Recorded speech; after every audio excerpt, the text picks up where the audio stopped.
啦，歡迎大家嚟到木子嘅視頻啦。咁咧跟住落嚟為大家介紹嘅咧係一個緬甸翡翠雕刻出嚟嘅一個財神，係啦。咁咧整體嚟講咧，呢個財神咧個種水就係唔差嘅，但係唔係話去到好好啊。坦白講唔係去到好好啊，但係如果打燈咧佢都會係透嘅，係啦。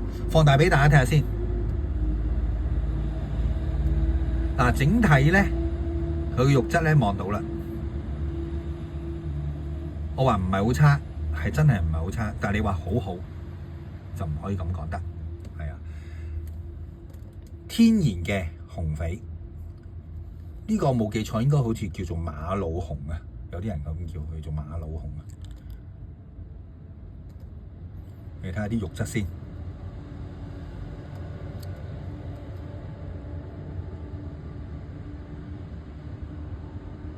嗱，其實都有啲綿嘅。但係就整體嚟講，佢嘅肉質都唔算話太粗，係啊，都算細膩嘅。嗱，我哋睇啲色位先，係紅翡嚟嘅，天然嘅紅翡嚟嘅呢個。我問咗好多前輩啦，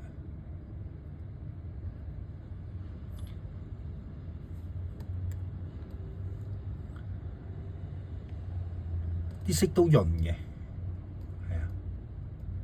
好啦，我哋睇睇個雕刻先啦。嗱，睇下佢個法相，財神個法相。嗱，你話佢雕刻好靚就唔係噶啦，係啊，但係唔差，見唔見到啊？我自己覺得就唔差啦。如果差又唔會今時今日留到呢度，同埋我自己會要啦，係啊。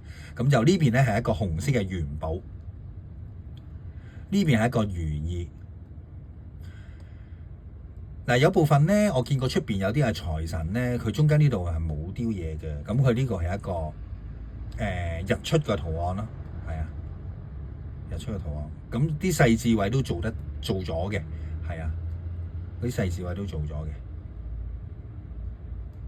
我當時我都唔記得咗拋光用咗幾多錢拋，係啊，好似叫佢拋靚啲嘅。雕係啊，我本身係一個無貨嚟嘅，雕係我覺得係可以嘅，但係佢應該收光嗰度可以收靚啲咧，係啊，你睇種水唔差，但係如果呢個係一個鮮紅色。就真係未必拎出嚟拍俾大家睇，因為如果鮮紅色就真係好靚啊！咁好啦，我又縮翻細少少先。我講咗啦，佢打燈咧，如果咁樣打就乜都透啦，係咪先啦？咁如果用全度光睇咧，都睇到㗎。即係我咁樣打就唔係咁好啦，全度光。整體嚟講都透光嘅，都透水嘅。睇下離隔遠。見唔見到啊？前面都係透水嘅，或者咁樣啦。見唔見啊？前面都係透水嘅。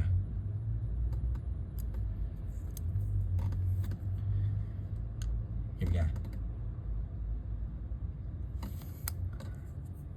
就算咁樣光都透水嘅。如果拆咗呢個嘴就更加得添啦。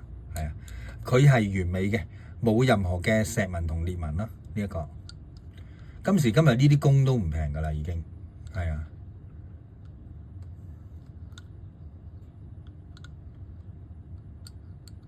同埋佢係唔細件嘅，本身咧佢係一個招財小擺件嚟嘅，係啦，但係有窿嘅，係可以佩戴嘅呢個佩戴都係合尺寸嘅，即係如果比較粗壯少少嘅男士咧，係絕對唔會覺得好亞定咁樣咯，係啊，嗱俾大家睇睇個高度先，係58.6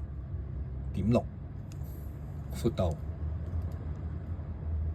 係34.2厚度，最後應該係手同埋個元寶嘅位置14.5啦，係咪？14係最細頭14.5、14.7係啦。咁整個嚟講都係完美嘅，但係佢係一個